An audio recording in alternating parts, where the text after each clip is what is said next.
Recording now. Okay.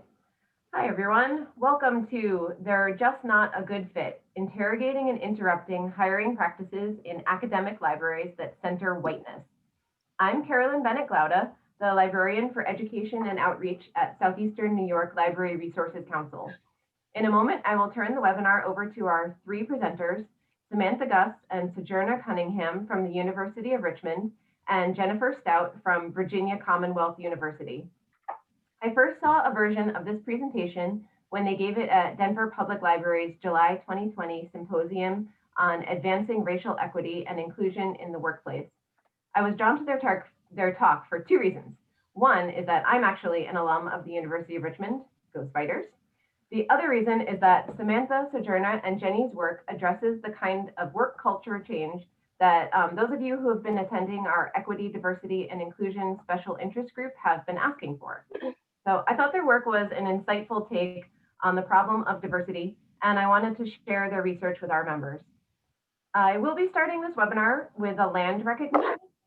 In reflection on Indigenous Peoples Day earlier this month, many of us have thought about the places where we live and work, and Southeastern's offices are in Highland, New York. Our coverage is the Hudson Valley region of New York, and that region was and is populated by the Lenape Cultural Group. The place where I live and work right now is Beacon, New York, and that was inhabited by the Wappinger and Mahinatuck tribes. Before we get to the presentation, I just wanted to go over some housekeeping and some of the features of Zoom webinar. As attendees, we were all muted video. So to participate, you can use the for comments feature for questions. When you use the chat, you have an option to chat with the panelists only or all participants and panelists. The software defaults to panelists only. So at this time, if you want to take a moment to say hello to everyone by letting us know where you work and who you are and where you work in the world, I invite you to do that in the chat. Just make sure to toggle to the all participants and panelists first so everybody can see it. And if you'd like to ask a question to the panelists at any time, please use the Q&A feature to do that. We also want to let you know that we are offering live captioning of this presentation using Otter AI. So at the top of your screen, you can see a link to where it says live. If you click on that, you can open a new screen in your browser, which will take, you can stack it to the side of your Zoom window to see the captions in real time. And also let this be a reminder to all of us who speak, try to talk slowly and clearly, and keep in mind that even with that step, the computer generated captions can be a little bit off sometimes. So if you have any trouble with getting the captions to work, private message me in the chat and I will help you out once I finish this introduction. As a reminder, anything that you type into the chat will not be recorded with the video, but the notes are public and we will save a copy of it locally after the event. So we trust that both in the chat and in your Q&A comments, you will be courteous to fellow attendees and remain in accordance with Southeastern's Code of Conduct. Anyone who uses the chat or Q&A in an abusive or threatening way will be removed from the webinar immediately. So yes, we are recording this webinar and we will make the recording and the slides available to all registrants following the live presentation. As soon as they are available, we will email them to you at the address that you used to register. In addition, we will have CE certificates available upon request. So keep an eye on the chat and I will drop a link to the request form and the course evaluation at the end of the webinar. So with that, I again want to thank you for being here with us today and for all of the work that you are doing to keep libraries vital and relevant. We truly appreciate you. And Samantha, Sojourner, and Jenny, it is all yours. Hello, I kind of laughed when you said speak slowly because I've been living in the South now for quite some time, but I'm from New Jersey, and the first few years of my time down here, I spent like most of my time repeating myself. So I'm gonna try really hard to pull on my Southern accent to try to slow down a little bit. So I want to introduce myself. My name is Sojourner Cunningham. I am a social sciences and assessment librarian at the University of Richmond. And these are my colleagues who can introduce themselves. I'll go first. My name is Jenny Stout. Pronouns are she, her, hers, and I am a teaching and learning librarian at Virginia Commonwealth University in Richmond, and I work primarily as an instruction librarian for freshmen and sophomores at VCU. Hi, I'm Samantha Gus. I'm the other social sciences librarian at the University of Richmond. And my title also has data statistics and government information. And I forgot to give my pronouns. My pronouns are she, her, hers. Me too. So we're going to begin with the land recognition. So the University of Richmond is located on the ancestral and unceded territory of the Arrowhattock, Monacan, and Powhatan people. And by the way, the Powhatan people are actually, if you've heard of Pocahontas, that's where that's from. And VCU Commonwealth University is located on the traditional lands of the Monacan and the Powhatan Confederacy. And we feel it's important to recognize that. So thank you very much for taking this time with us for this. So I want to begin by kind of setting up what we're going to be talking about, and also my particular space in what we're going to be talking about and how it kind of began. So I'm going to be blunt and say that I have a vested interest in understanding the experiences of Black and Indigenous people in white spaces. I'm often in spaces, in fact, most of the time I'm in spaces where I look around and realize that I am the only one. And part of the way that I move through the world is understanding and contextualizing that experience. And as a Virgo, trying to policy my way out of it. It's very much like, okay, so let's organize this space and think about how we can make it better. And there are so many great readings that we are going to recommend throughout this webinar, like so many great readings. I am, again, very excited about these readings. But the first I'm going to start with is a book called Written Unwritten by Patricia Matthews, which talks about the stated policies versus unstated policies that keep Black and brown people out of at the academy, but white spaces in general. Anyway, so I'm interested in DI, and I know myself enough to know that I am not great with the hearts and minds kind of thinking about DEI. And when I say hearts and minds, I mean changing people's hearts and minds. Like I made a joke the other day that if I had to do like, you know, what is race? And no, you can't touch my hair. Like those kind of talks, I'd end up on Snapped. Like I have a smart mouth and a really bad temper. So where I try, and the work that this very much is going to be about is the difference, trying to make a difference through policy-oriented movement. So I'm also an assessment librarian. And I see a lot of mission statements and values and, you know, the emails that go out that say, we are not that, when something that happens is like, yeah, we are that. So basically I see when that happens and when our values don't line up. So I, along with a colleague, wanted to do some micro work, and my colleague, Samantha Gus, wanted to do some micro work on that at our institution, which is a very small private university in the heart of the Confederacy. So we put together a task force to examine our documented hiring policies with the goal of increasing equity and inclusion in those stated policies.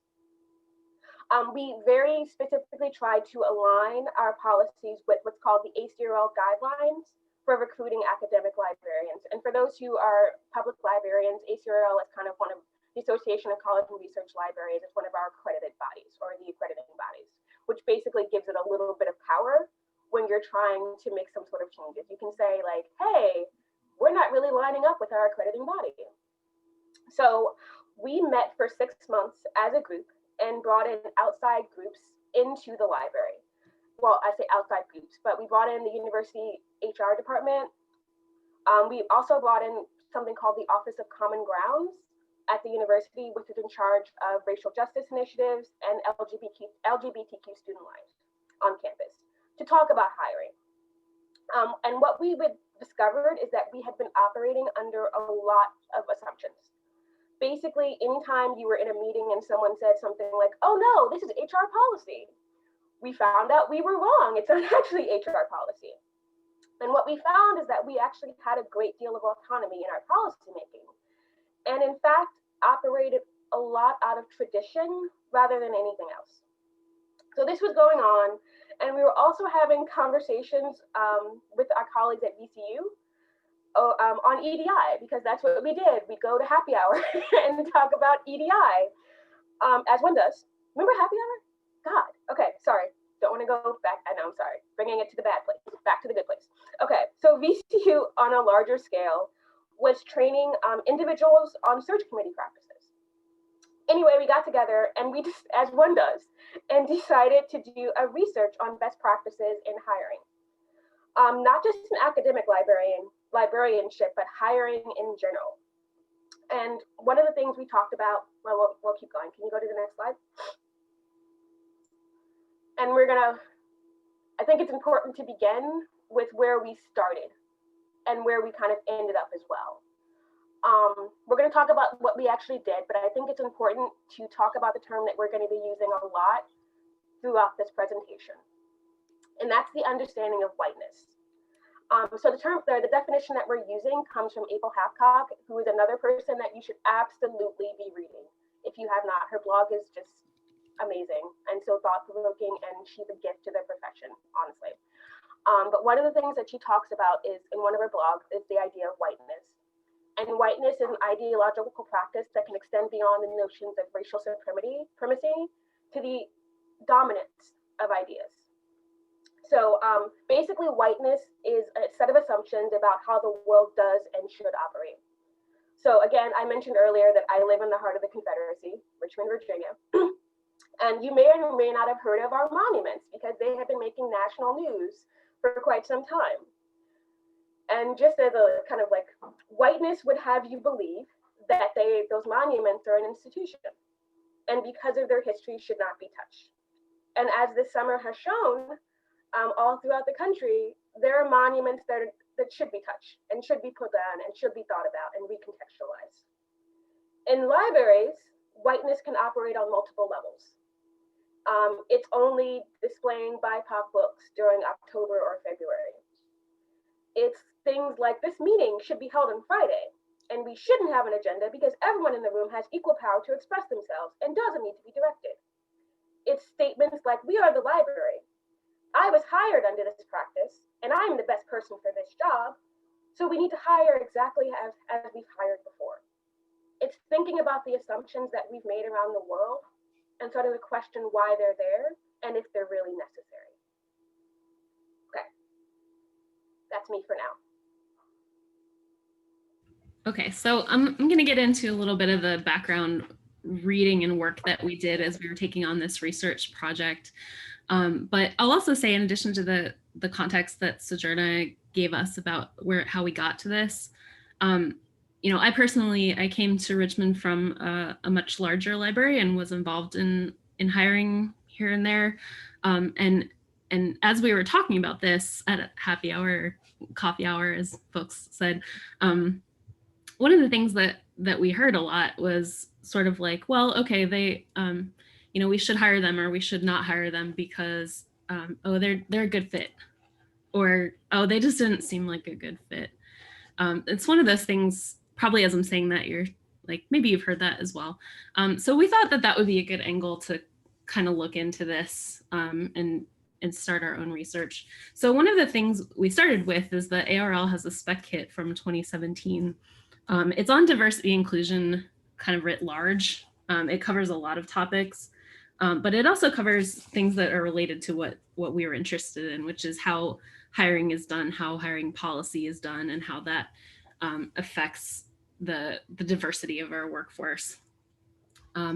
So this is just you can look at this obviously yourself, but survey of ARL libraries, that's, I think about 100 of large libraries in the United States and some in Canada. 80% of respondents said they're working on strategies to increase the pool of their ethnically or culturally diverse job applicants. Same survey, only 15% of those respondents said that they're actually assessing their recruitment efforts. So this kind of rang true to us too, that we are saying that we want to do these things. We're interested in having more diverse staff, however we might think of that, and that we're doing things or we're trying to do things, but right now our information about what's working or whether it's working is pretty anecdotal, largely. We're not necessarily assessing that. And of course, this report is also just about ARL libraries, which is a certain type of library. It's useful information, but a lot of us are not at ARL libraries, and we're smaller or different in some way. So we thought we would try to expand that a little bit.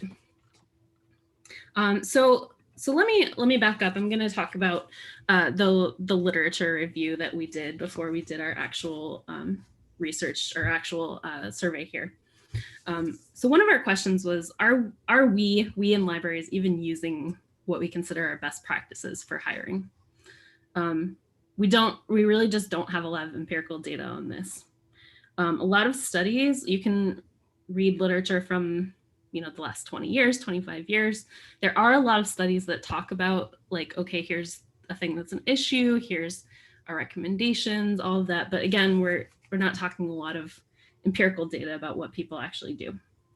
So these are a few of these. So search committee members should be trained on how to hire effectively. I know in my own personal experience, my training for how to hire was largely social. It was looking at what other people are doing, what was said in an individual search. There wasn't certainly no formal training. And it was things that I kind of picked up along the way, for better, for worse. That we should use rubrics for evaluating candidates with defined scoring systems and try to make this process transparent. We should be using structured interview practices. So, defining questions ahead of time, making sure that we're asking the same questions to every candidate.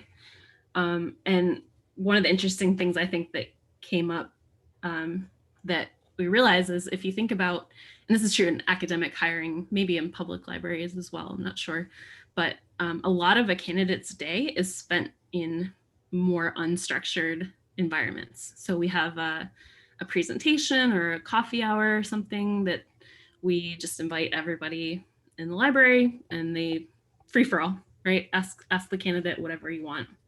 It won't be the same from one to the next. So that goes back to that training piece too. So maybe, not maybe, in addition to training search committees, we should probably be training everyone else too about how to hire well. And also, this comes up often, our search committees, the way that they're put together, sometimes members will understand another person's job, the job that they're hiring for. Sometimes they'll understand that pretty well, but usually not really. We're not great at understanding each other's jobs in general, which makes it hard to assess candidates, or makes us want to defer to maybe the chair of the search committee who does understand it better. And then in that case, what's the point of having a search committee at all? So we do have some kind of anecdotal understanding that we're not great at these things, but again, no, not much, if anything, in the literature that evaluates how we're doing what we're doing. Okay, so this concept of fit, when I talked about, that person's a good fit or not, we can actually look to the human resources management and the psychology literature, and they do address this, and a lot of this research is not new. So we're going to look to that literature to kind of define a little bit what we're talking about. In some ways, I think all hiring could be considered assessing a candidate's fit, but we certainly need to be more specific than that to understand how we're using it, how it's misused, or how it's used appropriately. Right. Okay, so again, not new. 1996, this paper from Christoph, this again is in the human resources management literature, kind of breaks down this idea of fit into a way that I think is useful. And they talk about thinking of fit in these different ways. So I have the bullets upside down. I'm going to say person, vocation, fit first. So is this person a good fit for being in this profession? Like, should they be a librarian or not? We don't usually ask that question. We're not usually assessing them for that in an interview unless something goes terribly wrong. Person job fit would be, is this person a good fit for the duties of this job, right? Can they do the job? Can they do the job well? And then there's person organization fit, which is, does this person fit in with our organizational culture? So I think this is useful. I think we often think that we're trying to evaluate this person job fit, and confusing that with how we're thinking about whether they fit with our organization. And then the other problem with this is that it doesn't give us any way to operationalize this. Like, how are we supposed to evaluate these things separately? And it implies that the organization is the central thing and the person has to fit into the organization, right? That can be problematic if your organizational culture isn't healthy or isn't great and you're trying to fit candidates to it. We'll get back to that in a little bit. Okay, next up we have this paper, Powell, in 1998. And they make the distinction about times when it actually does make sense to hire for fit, for looking for a good person organization fit, and when it doesn't. So you can go back to this paper if you want to, but times when it does not make sense to look for a strong person organization fit are in organizations that have a lot of contact with customers and organizations that serve diverse populations. Okay, that kind of sounds like libraries to me. And the point that they make is that that's a time when you should strive for more of a, they call it extending fit. So you're not looking for a close cultural fit. Like that's not something that is really important. You should actually look for someone who extends the culture or is not someone you think like, oh, they fit right in with us. They could, they could sit down tomorrow and be my best friend, right? Okay. So last one from the HRM literature. Again, we're going back, like we're still in the 90s. We've gone back even farther here, but simply define what you mean by fit and define what you mean by fit as a hiring committee before you even start. Like you can use this word. There's nothing wrong with trying to hire for fit as long as you all know what you're talking about and you have defined it well and you know how you're going to manage, how you're going to measure it. Okay, so let's jump over to the library literature. And we found the concept of fit coming up in the library literature in a couple different ways. So the first one is there's a literature of like, what are search committees looking for? Like there are some articles that have been published that are kind of meant for new folks that are new to the profession, who are just kind of wondering like how to navigate this process. So people write articles saying like, okay, here's, we've asked search committees like what they're after, and here it is so that you can do a better job getting a job or going through this process. So fit does come up here. These are just some examples. There are others. And it's almost always used kind of uncritically, like not in defining or interrogating what they mean. They're just sort of like, oh, search committees look for fit, right? The evidence from these papers is that that hiring committees are using this as a measure.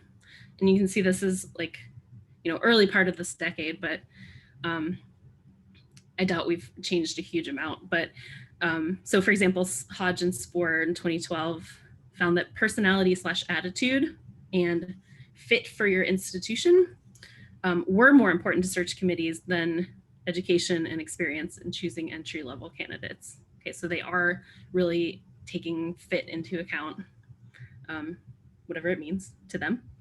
And then another example is Wong and Guerrera in 2010, found that when hiring, search committees believed that potential fit within a department was more important than demonstrated performance, scholarship, service, previous job experience. So very similar findings.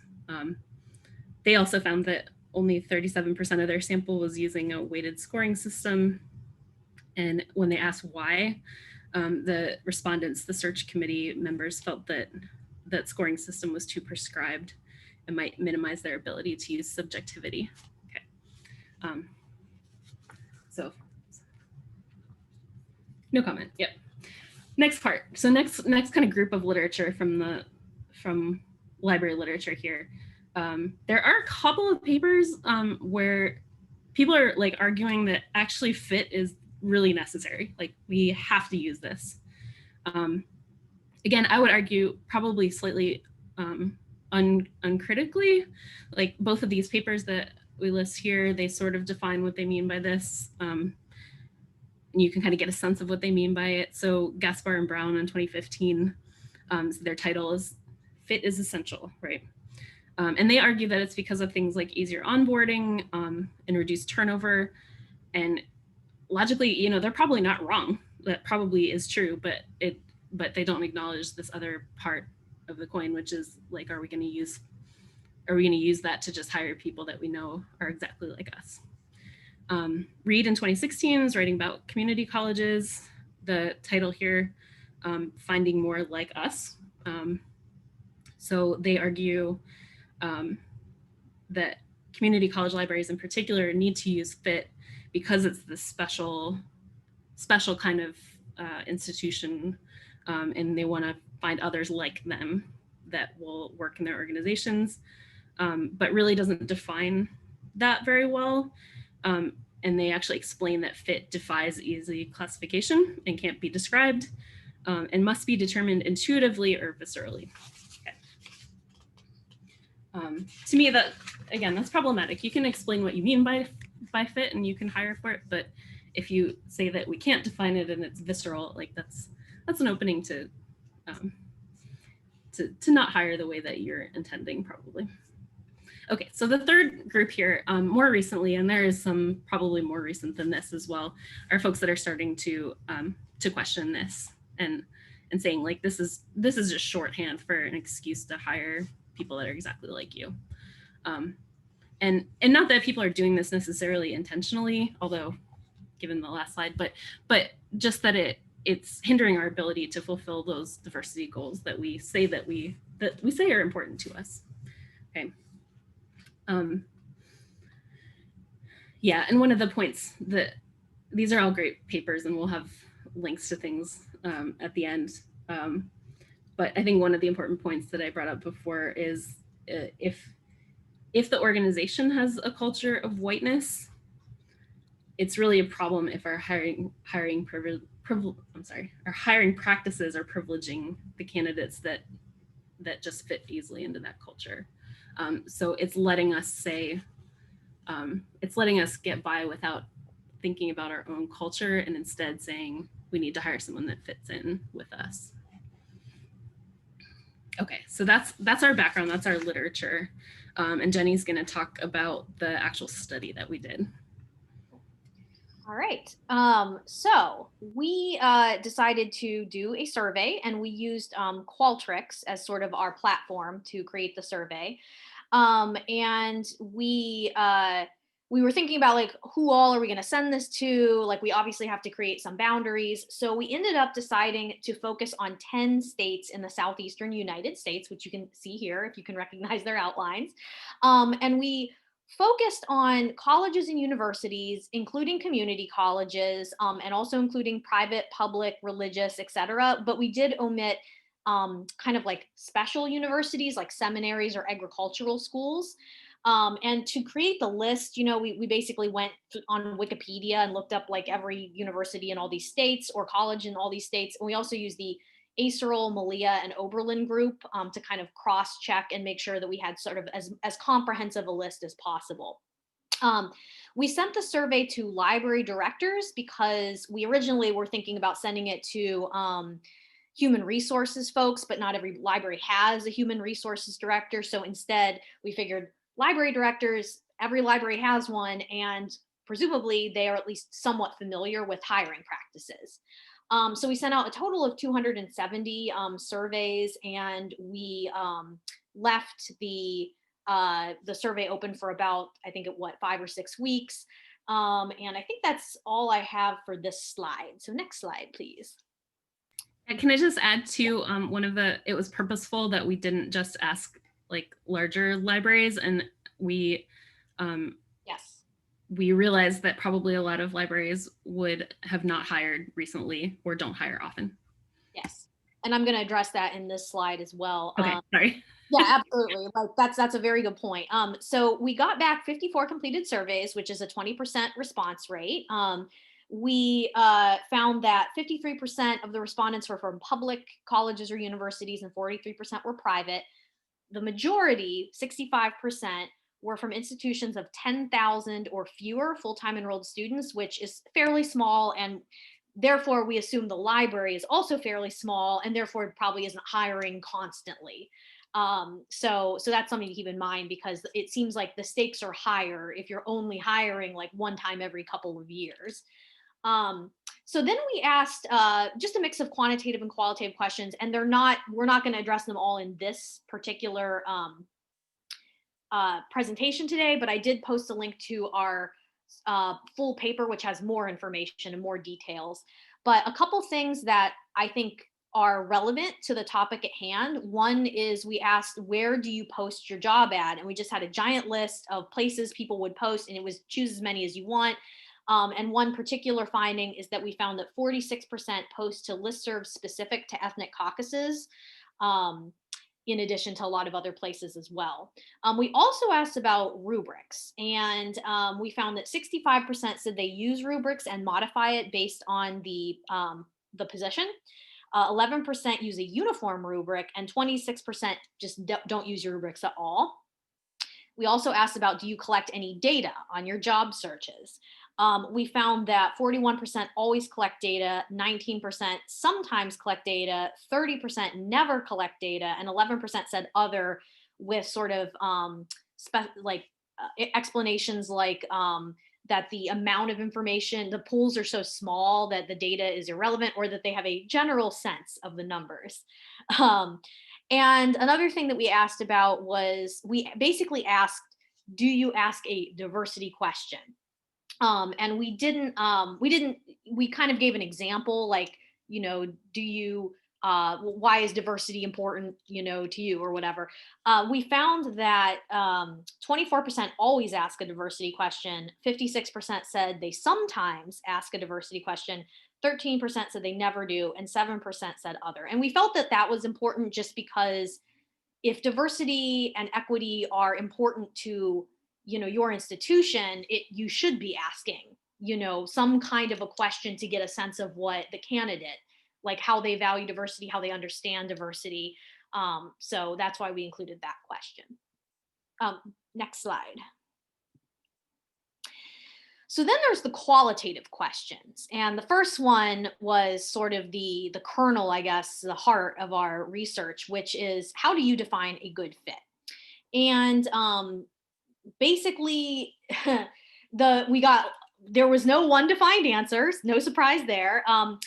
Things that people mentioned were looking for someone flexible, someone with a positive attitude, collegial, they hit it off with the team, confident, friendly, mission-oriented. Particular religious universities mentioned like a Christian identity or Christian values, and that they have certain skills that the library happens to need at that point. So, in looking at this, it's interesting, because like none of these things are negative. Like they're all, I mean, of course people want friendly, confident people working in libraries.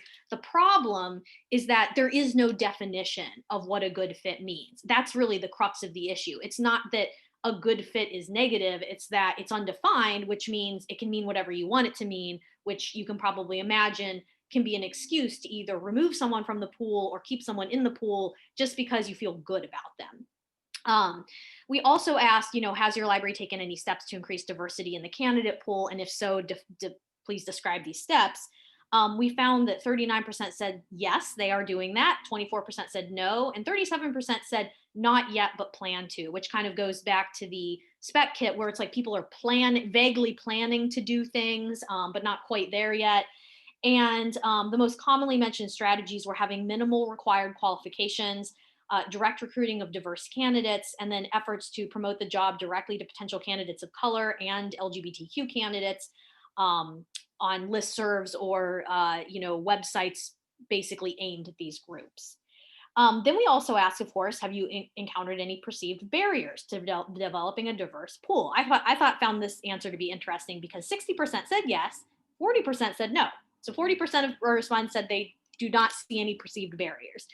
And then we said, if you do perceive these barriers, what are they, and what have you done to address them? So some of the barriers described, eight respondents said the region and locality of the institution was not attractive to potential candidates.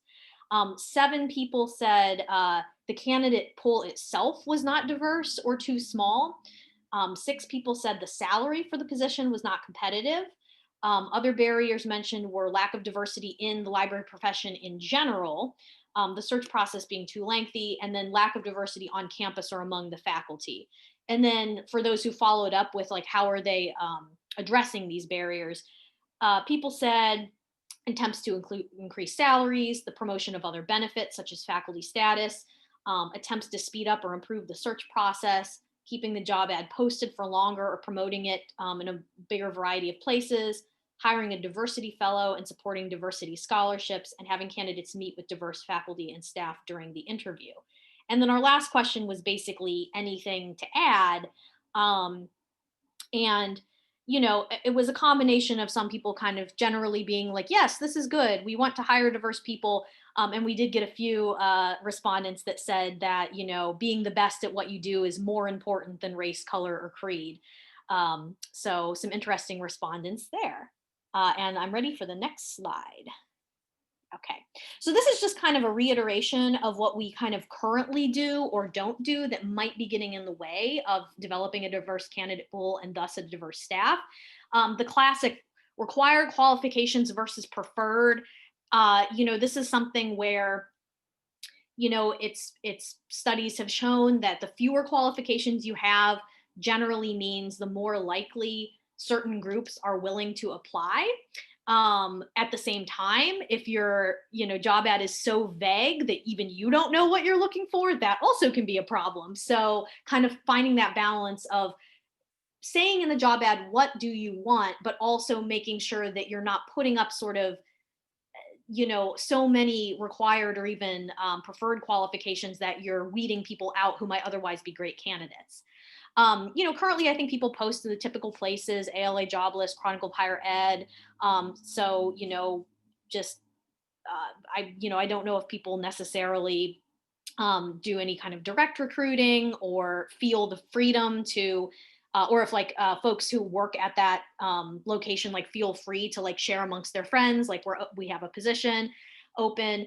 And then I kind of mentioned this already, kind of saying but not doing. So for example, if in your job ad you're saying we're open to entry-level candidates, and then you end up disqualifying an entry-level candidate because there's someone with more experience, are you really being honest in that regard? And next slide, please. And so we mentioned this before, but it's very common in libraries to sort of have these big like group meetings during the interview where like everybody can kind of come and ask questions, and it's kind of a free-for-all. And in some cases, everyone is open to giving feedback. So for example, at VCU, there is just a very like generic, like, what do you think about the candidate? Here's an open field. And the search committee sees all of that feedback. And so, this is kind of the opposite of what best practices say. Like, you want a very structured interview that's going to be basically the same for everybody. This is the complete opposite of that. And the other thing that, people might want to consider that did come up in our survey is, is your institution attractive to candidates, right? Do you have competitive salary? If you are, we're libraries, we understand we can't always get the salary we want, but if you can't get a competitive salary, are there other benefits that you can offer? And then there's certain things that, region and locality. You're located where you're located, but, are you taking that into consideration when trying to hire, for lack of a better term, diverse candidates, right? And I think that's all I have for my part. And now Sojourna will talk a little more about what we should be doing.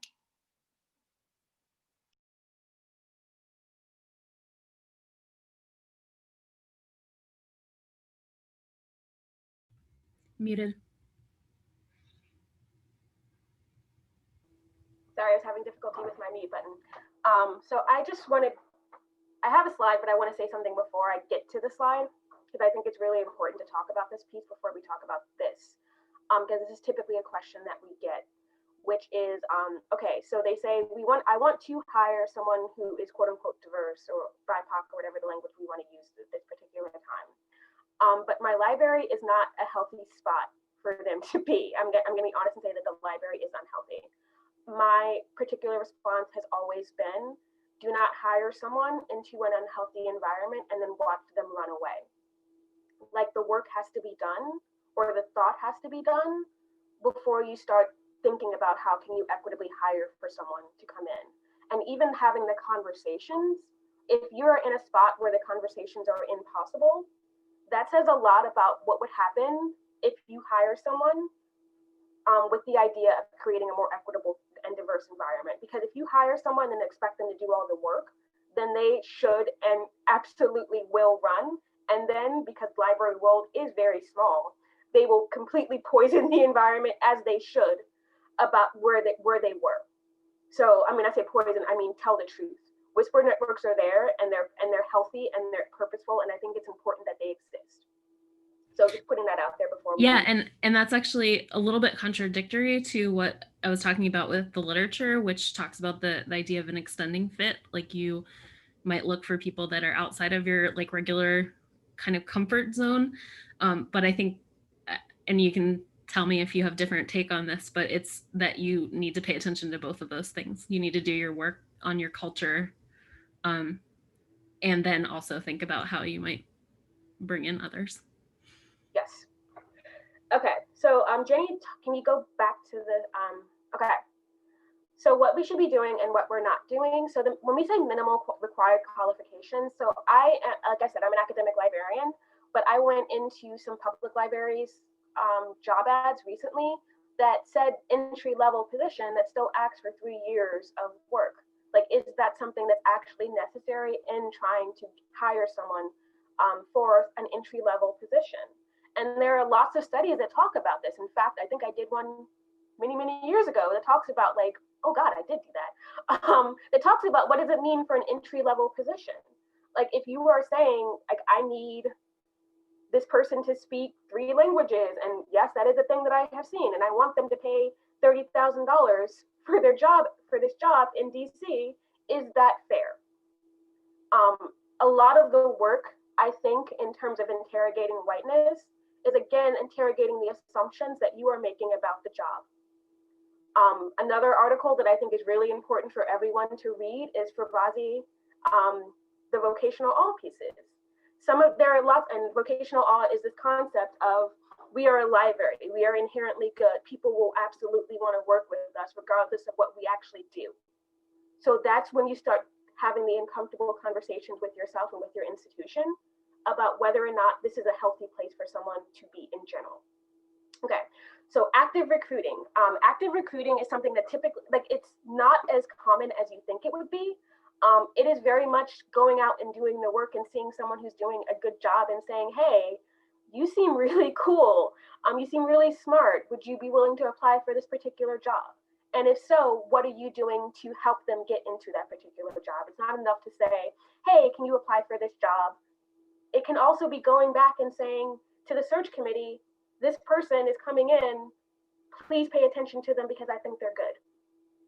And then there's the listservs to specific ethnic caucuses. And it's also, this is where the work comes in. It's not just about doing it when you have a job, it's about paying attention to the ethnic caucuses when you don't have a job. It's not about, like, I'm just gonna send the ethnic caucuses an email every so often when this job pops up. Are you looking at what the ethnic caucuses are doing? Are you paying attention to the events that they're putting on? Are you listening to what they're saying when those listservs happen? Pay attention to those pieces. And then there's something called cluster hiring, which I think is a very academic thing, and I apologize for that for those who may not fit within that particular format. But cluster hiring is when you hire for multiple positions at once. It's very common in tenure track lines or tenure track positions outside of the library, and it's becoming a little bit more common within the library. Now, some of you may have heard of the Diversity Alliance, which is a ACRL, or Association of College and Research Libraries, environment where they have basically created a whole bunch of what are called residency librarianship or residencies all across the Southeast. I think there's some in American, there's some in West Virginia. They hire 1 or 2 people for those positions, but they all hire at the exact same time. And in doing so, they create kind of a cohort in that environment where they're not just the only 1 or 2 within their job, but they're all across the United States, so that they know each other, that they have a community, so that it's not just them alone. Okay, so the next slide, please. The rubric. We said it before, the rubric is so important from a policy position, because oftentimes we have a rubric and don't necessarily define what it means before we start applying the rubric. I say this is anecdotal, but I think it's important. I've been in positions or I've been in search committees where someone pulled out the rubric and is like, well, this person did a 6 and can't explain why they did a 6. Define what the rubric means before you actually start using it. Phone interview best practices. Phone interview best practices. Phone interviews can be wild. Like, let's be real. They can necessarily have no meaning, in the sense of they don't necessarily pull people in or out. They just exist.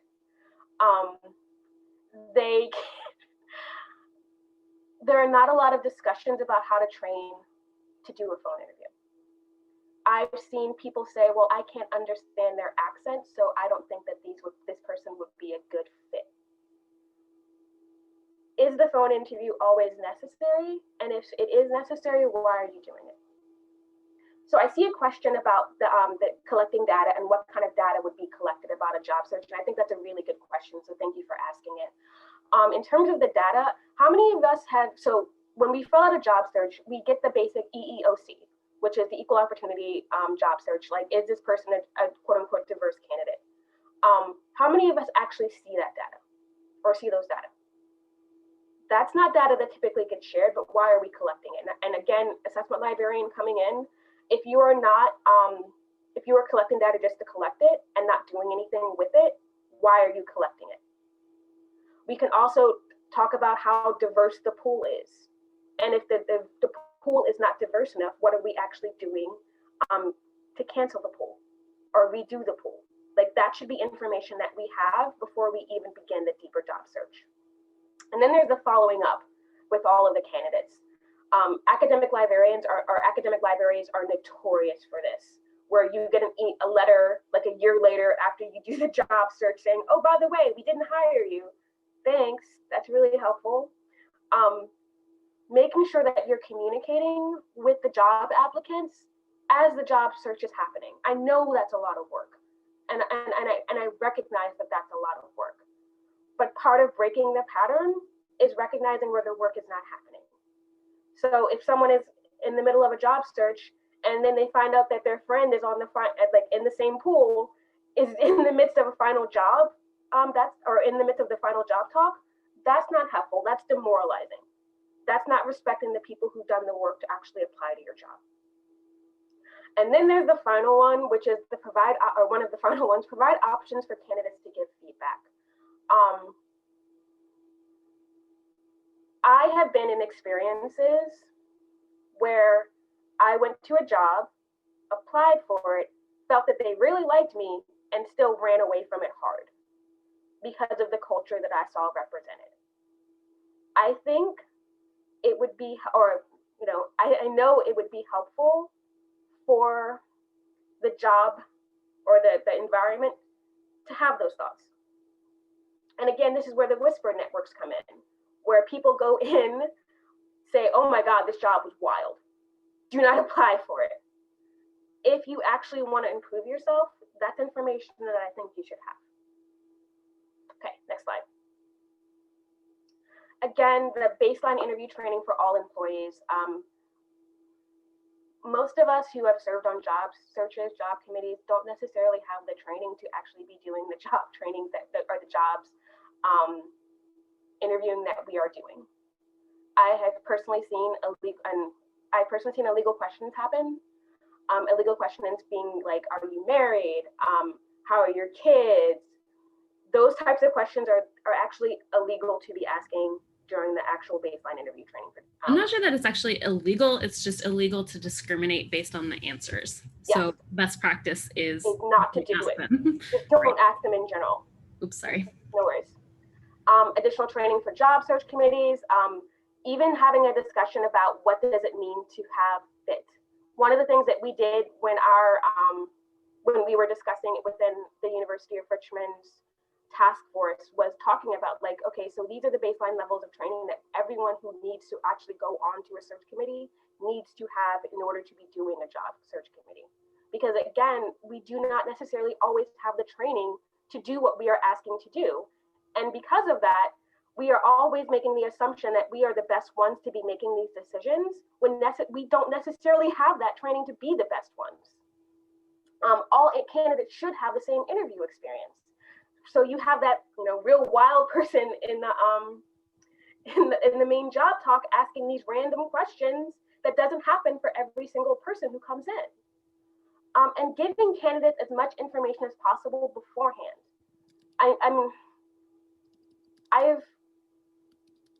Providing them with the actual questions that you plan to ask is helpful for the candidate, gives them time to think about it.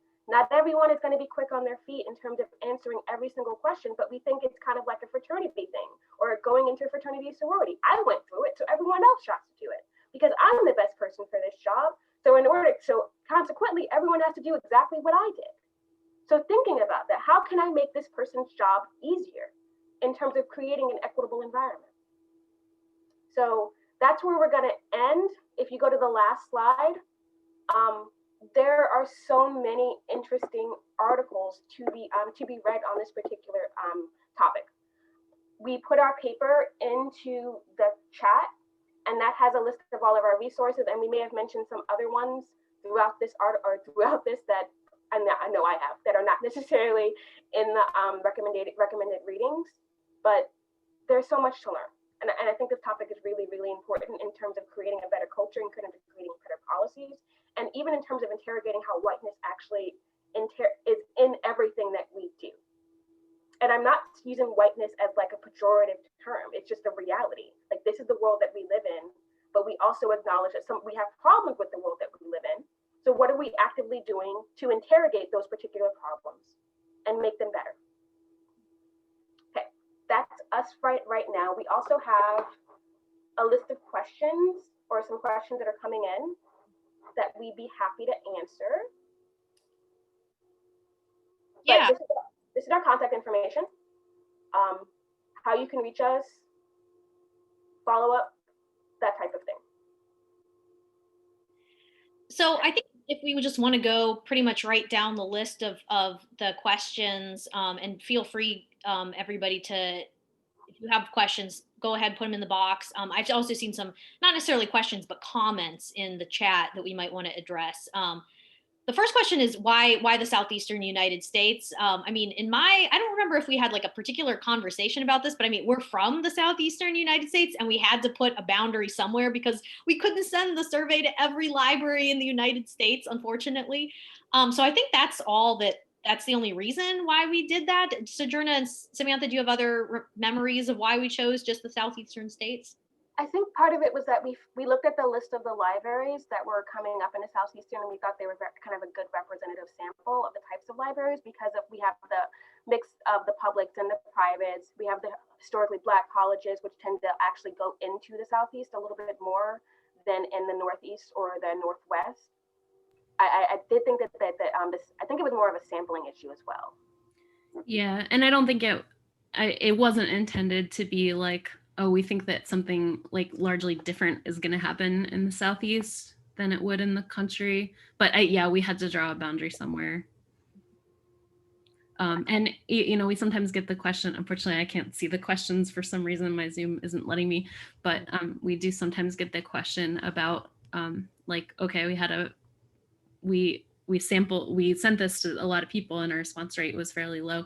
I mean, I don't know that we're trying to draw like huge sweeping conclusions that are representative. It's not meant to be that kind of study. We wanted to hear from library directors how they're thinking about this kind of stuff and add to that literature of like, what are people actually doing in searches. And I will also say that part of the piece is that we wanted more of a qualitative as well. Mhm.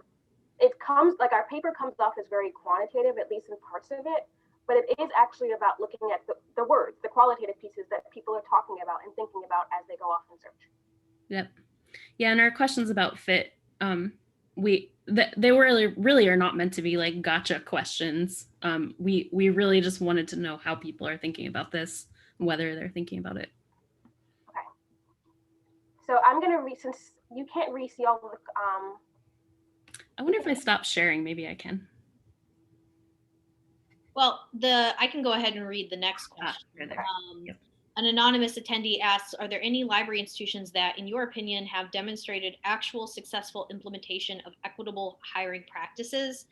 There's no place that I'm like, oh man, these people did it all right. They have no improvement to, but I do know, I have heard of people trying and being successful at various, specific things they've like done that have helped. So for example, Sojourna and I presented at a conference called Ideal in Ohio last summer.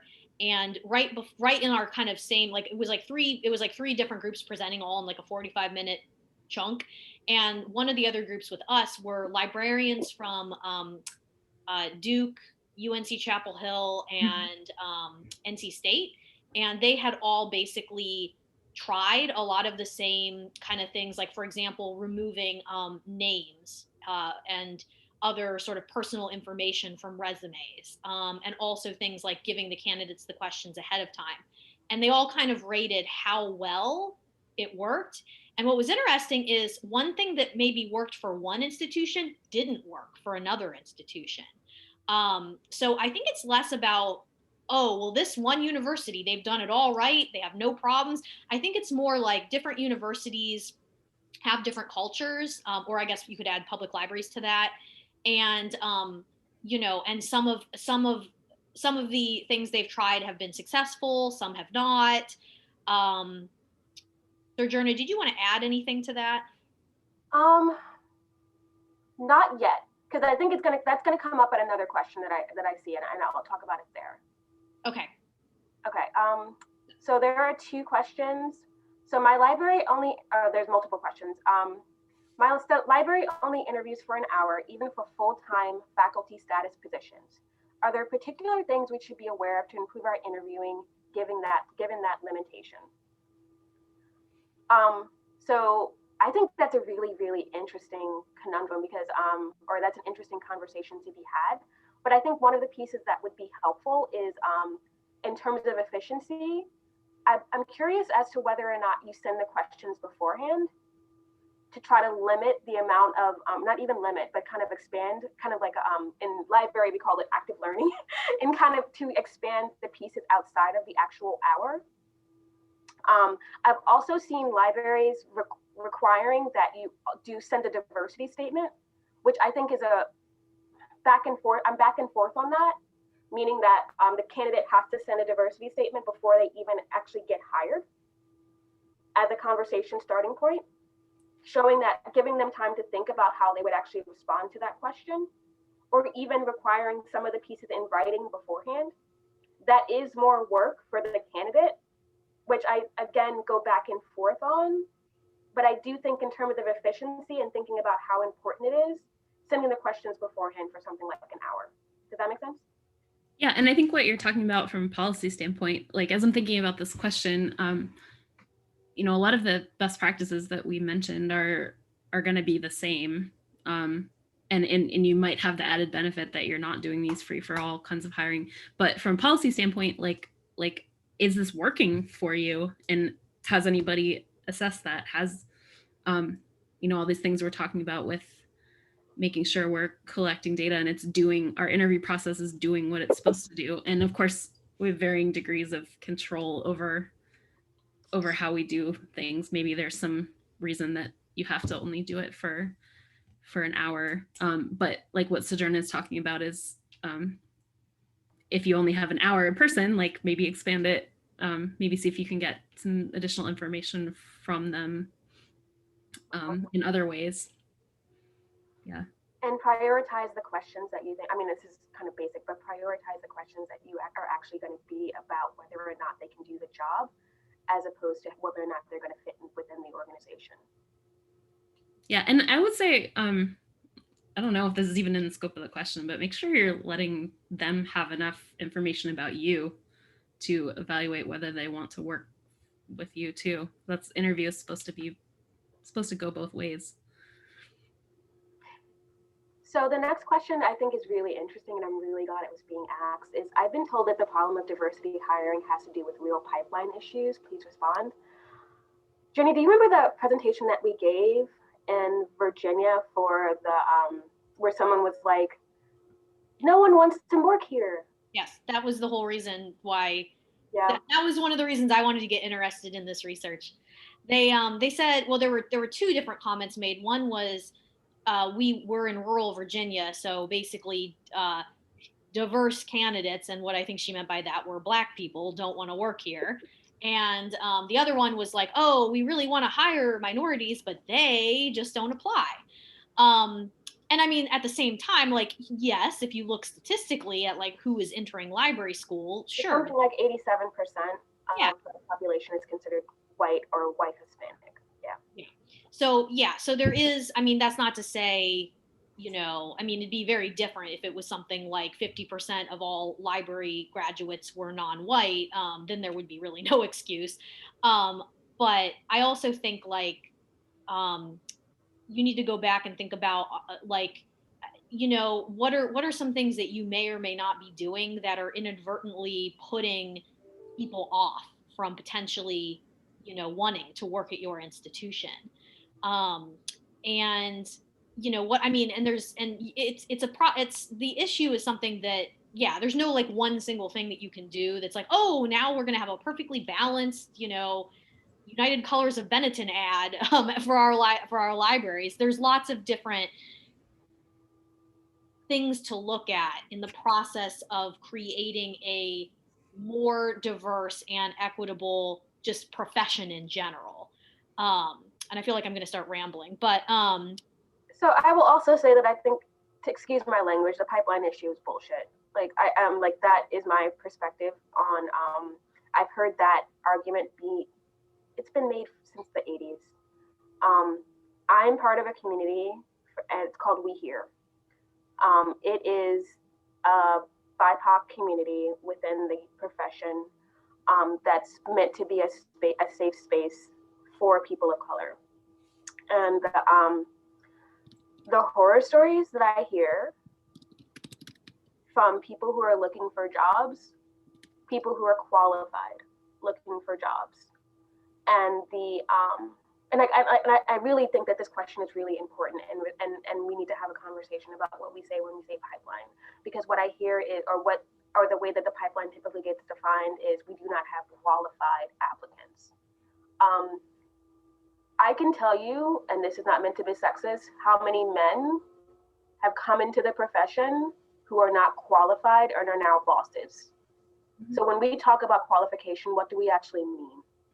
When we talk about, well, they just didn't like us, what are we doing to make them not like us? So I think the pipeline is an excuse for bad behavior on the part of a lot of libraries. Yeah, yeah, absolutely. I will add to that, one of the things that comes up in the literature that, there's some controversial pieces of what I'm going to say, but like if librarians, people with MLSs are 87% white, who is not 87% white are people working in libraries, right? We have a huge, staff that don't necessarily have MLS degrees. And that's the controversial piece that is for another day, whether to require an MLS or not. But if you have like really talented people who are interested, who have worked for you for a long time, who are qualified, except for that MLS, and something's preventing them from getting it, like consider encouraging them, and consider your policies around helping them get the MLS if you can't take away that requirement. Yeah. There's like, so I'm going to do a little aside. We're currently working on the next phase of this research. And part of the next phase of the research is acknowledging the culture. We think is acknowledging the culture and understanding what we as libraries, and I include myself as what we as libraries are doing to traumatize people out of their profession. And I think part of the next policy piece or the next policy conversation has to talk about how we have institutionalized racism within the profession and institutionalize it in a way that is embedded in our practices. So anyway, next question. And it's from Marini. Oh, okay. I can see it now. Okay. Yeah. Okay. So this is back to the idea of person job fit, person organization fit, person vocation fit. So this question is that the person job fit questions lend themselves to rubrics better than, sorry, just moved, better than trying to assess somebody's person organization fit and person vocation fit. Not that it can't be done, but they require hiring committees to articulate unspoken qualifications, values. I'm wondering if you can talk about ways in which resistance to articulating person organization and person vocation fit show up and ways to push back on that. Yeah, I mean, I think you kind of answered the question in your question as well, which is that you have to articulate what it means, and it can be done. So person organization fit, you might think about like, places that I've worked value like being ready to turn quickly, like, or being okay with ambiguity, or working well with a high volume of reference, or whatever it is, like try to define like what are the things that you think are important about person organization fit, and ways that you might find evidence of that in your hiring practice. Resistance to that, I mean, I think the way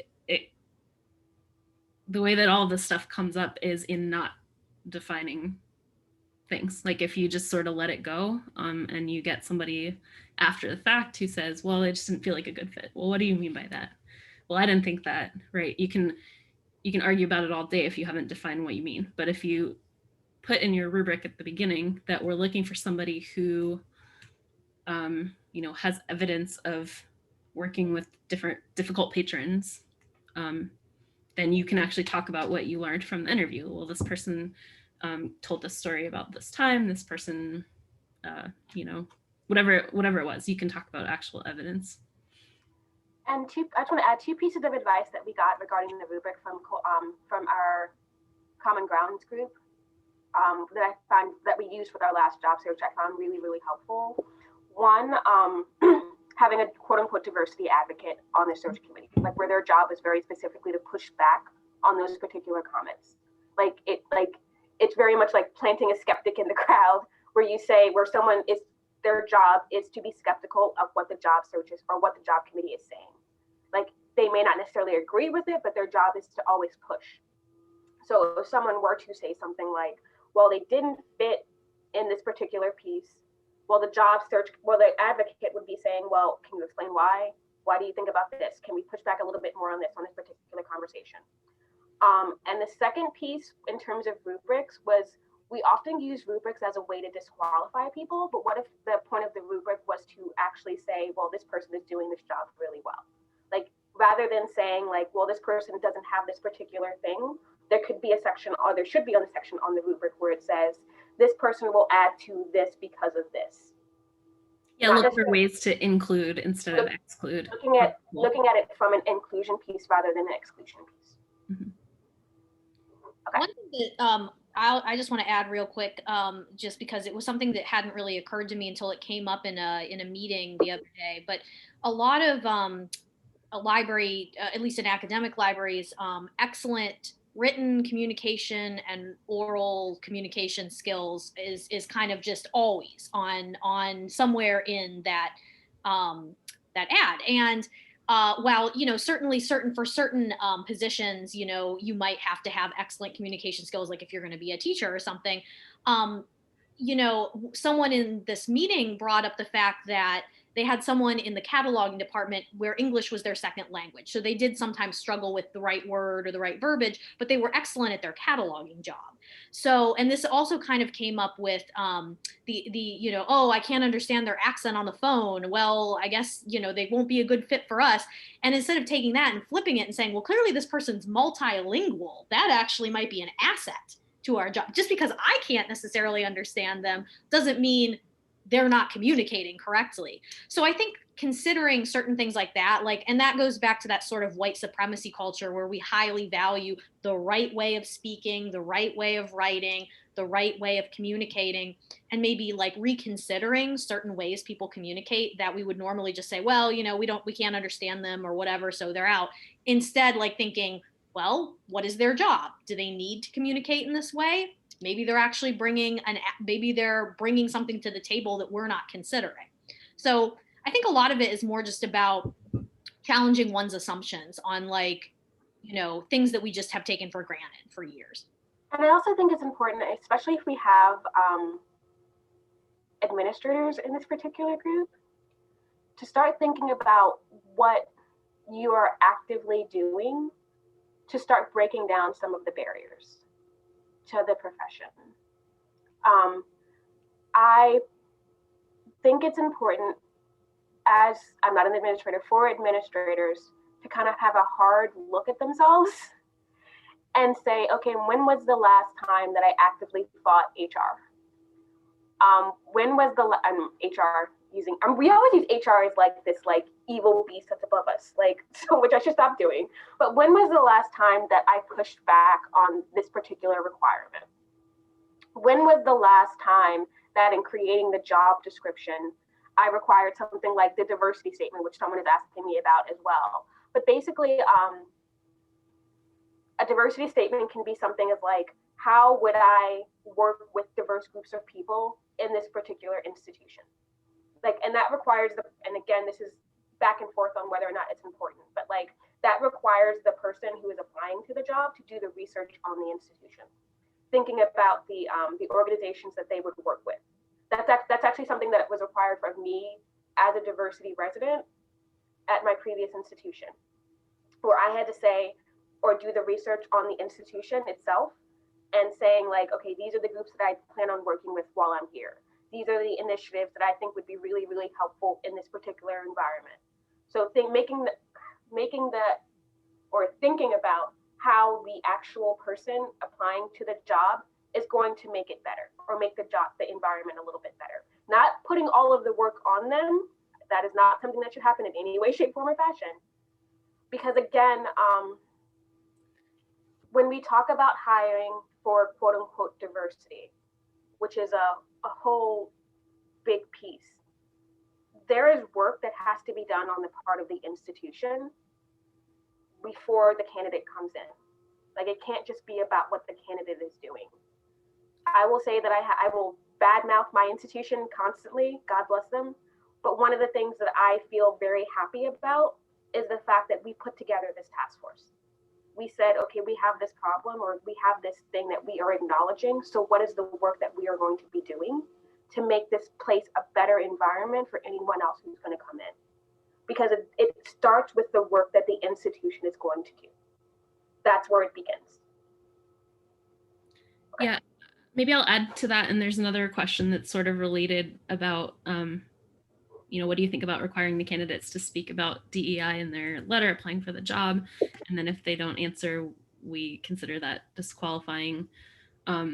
Yeah, and I think what Sojourner described, I think people do these diversity statements like in different ways. I think one could be like, you know, please address this in your cover letter. I've also seen it as like less specific than you were talking about, which is just like, you know, how do you think about that? How have you addressed these issues in your career? Like write an essay about that or something. I think another thing, and this goes back to our talking about asking the diversity question in the interview. Another thing we've talked about and seen amongst ourselves is like, okay, that's another instance where you have to decide what is going to be a good answer or not just whether they can say the words. Yeah, I'll leave it at that. And there's actually lots of good rubrics out there for judging, I guess you could say, a diversity statement. And of course, none of them are on the top of my head at this particular moment. I would have to follow up to find them. Because VCU is actually in the process of implementing a required diversity statement from candidates for faculty positions, I believe. So we're all looking into that right now. Real quick, did you find anything in the literature or in the survey about including the salary range information in job postings and how that impacts diversity of the candidate pool? Yes. Do it. I don't know of any literature that shows that empirically. That would be a really great project for somebody. Do you know? Not empirically, but qualitatively, where Right. That's basically where people are saying this is the thing that should be done. Yeah. And they're not doing it. Oh, absolutely. Right. Like it comes up a lot, but I don't like that would be an interesting study to see About the empirical pieces. About that actual, yeah. Mm-hmm. Yeah. But there is this is the thing that needs to be done, and people are not doing it. So and not just diverse candidate, like that's good practice in general. Yep. So I vaguely remembered a paper that I had written like 5 or 6, maybe even longer than that, about what is typically in the basic job ad and what is not in the job ad. And I did it very specifically for entry-level candidates. And that information is not typically within the entry-level candidate like job ad, which I think is really, really problematic. Okay, so someone that's asking about the ethnic caucuses. So the ethnic caucuses, or they typically get referred to, are ALA ethnic caucuses, typically APALA, Asian Pacific Islanders, American Indian, the Black Caucus, so I forget what the Latinx caucuses are called, but they are their own pool within ALA. They typically align with a particular identity. They have listservs, they have conferences. BACALA is a huge conference. And then there's JCLC, which is the Joint Conference for Librarians of Color, which is a big conference put on by ALA. Basically, if you want to find quote unquote people who identify with a particular identity, that is where you go. They have their own job ad pools. They have, again, their own job conferences or their own conferences. If you want to specifically target diverse applicants, that is one way to go. I also mentioned We Here, which is an outside group. It's a supportive outside group for people who identify within a particular marginalized identity. It is meant to be a safe space for people of color within their profession. And again, this is where you hear a lot of the stories. You hear a lot of the conversations that aren't necessarily in the larger library community. Okay, so that was the ethnic caucuses. So I see Zach has a question about institutional training for all library staff as it relates to hiring committees and the interview process. Yeah, there's a little bit of literature. It's not in libraries, but things that we read about higher education and actually outside as well, higher education writ large, that it really matters to get your leader, your institutional leader, in front of the search committee to explain like why this is important and what the goals are. That's not necessarily training, but that's the intro to the training, is like the baseline here is that this matters, pay attention, right? And I'm talking again once you've already formed a search committee. And then it's kind of just like, what are some of the best practices and why are we doing it this way? I haven't really seen like a program that's training. This is something that we talk about, like, let's, we recommend this, people should be trained on how to do it, but I'm not exactly sure. I have seen it at different institutions, and Jenny, you can correct me if I'm wrong, but I think VCU does have a leadership training for HR, specifically relating to hiring, quote unquote, for diversity. And I think that's where a lot of, so again, this is one of the things where I'm talking to people in VCU, but they are actually having something like the advocates happening, where someone from part of a department is going in to do the training, and then the advocate is coming back into the larger library. Yeah, it's called Richmond, oh God, what is it? It's like RIC, Richmond Inclusive Communities or Richmond Inclusive something. But they're basically, yes, they get trained and then they're ambassadors like to their department. Um, but I don't think we've ever done anything like made it, well, granted, we haven't hired in the past however many months because of COVID, but like, I don't think we've done anything where like now that someone is an RIC trained person, we put them on search committees automatically. And it might just be because we don't have a lot of people that are trained, so they'd be on every search committee. But something like that is not a bad idea. And even if you have to kind of start small and just get a few people trained, that's still better than nobody. But yeah, Yeah, so it does seem like it's tends to be pretty institution based though. And you're right, like I think UR even has some of that too. Like for like supervisors can get trained through HR. But we're yeah, in terms of doing it for everybody, I'm not Yeah. familiar with. So I see a question from Amy Fenn, and I think this is really an interesting one. Thank you for basically asking about how the barriers placed by HR under federal requirements. How can library work within its institutions to recognize the recommendations here and other scholars, Spice and Soy and D'Angelo? One of the pieces that I think is really important is understanding what barriers are actually placed by HR versus what barriers are just traditionally in place. So having like, I will say that at the University of Richmond, and again, we are a private institution which changes a lot of different things. There were not a lot of barriers. They were just the barriers that we had ourselves put in place. Where we were saying, we can't ask that question about like the diversity question or those pieces. We actually could. We just weren't doing it. And I will also say that in terms of the barriers placed by HR under federal requirements, that's when I would say go to the literature about diversity residencies. So the and I mentioned them very quickly at the beginning, but diversity residencies are residencies, or there are basically jobs that were built for people of color within the profession, where you actively have to be from a marginalized community in order to be, or what they call historically underrepresented community, in order to actually get the job. So they are barriers and federal barriers, but there are ways around the federal barrier. And that was one of the ways around it. And I know that it actually, there was Temple University actually had to go and petition the union in order to put in the language saying it had to come from an underrepresented, marginalized community, but they were able to do it. Like, it is possible to do. It's just about doing the work and talking to HR and seeing and going into it with the attitude of, okay, this is specifically what I want to do. How can you help me do it? Does that make sense? Okay. Yeah, okay, so we only have a couple minutes left, but I think we can get to like at least two of these questions. So this is one we've seen come up before too. So when hiring for jobs with very specific technical experience required, we found that lack of diversity in the technical field itself and in the associated/related available academic programs has negatively impacted our ability to attract a diverse pool of candidates. How do we recommend approaching this challenge? Yeah, I don't know. This is definitely a tough one.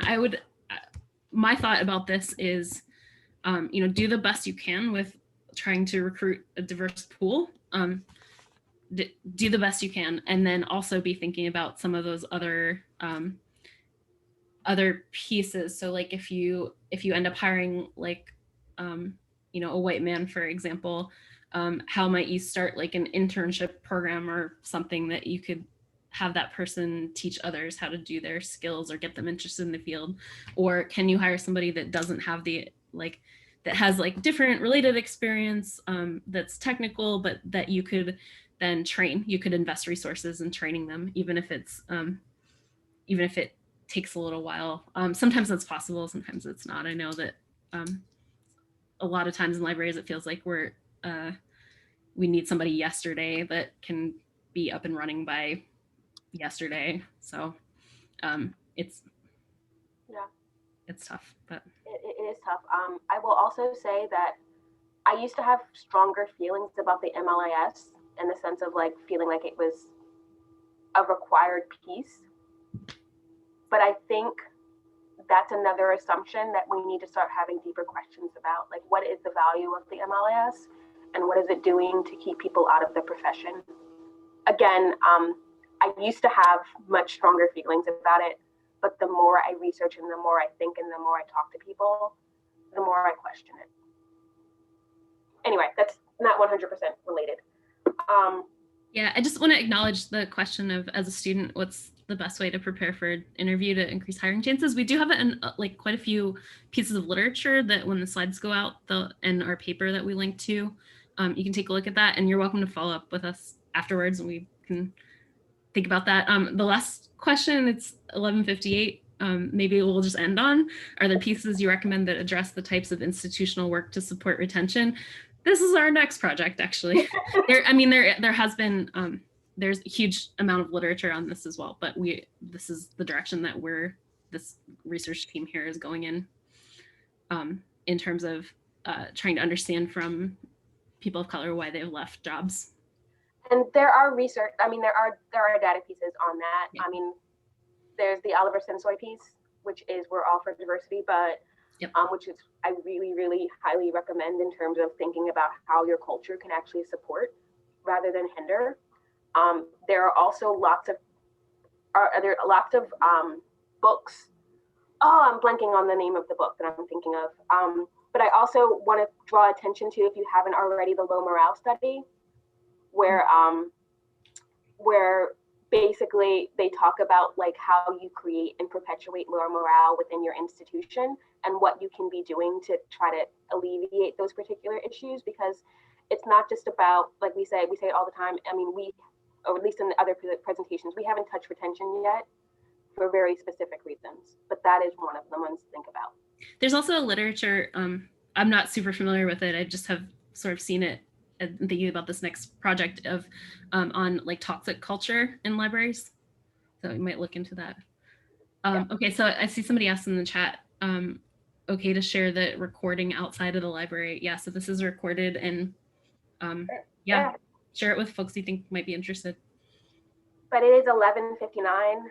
Yeah, so thanks so much for everybody for joining us. I know folks have had to check out a little early, a few of you, but yeah, thank you for being here and for engaging in this conversation with us. Lots of good questions. Yes, thank you. Really great questions. Thank you so much, y'all. All right, and thank you, Samantha, Sojourna, Jenny, for joining us today. Just want to say this was great to have you. It was wonderful to have all the attendees here, and we will put up resources on the website at Southeastern New York Library Resources Council. So if anybody's looking for a one-stop shop for all this information that we shared today, I'll put it all up there as the recording is available. I'm going to go ahead and stop the recording now.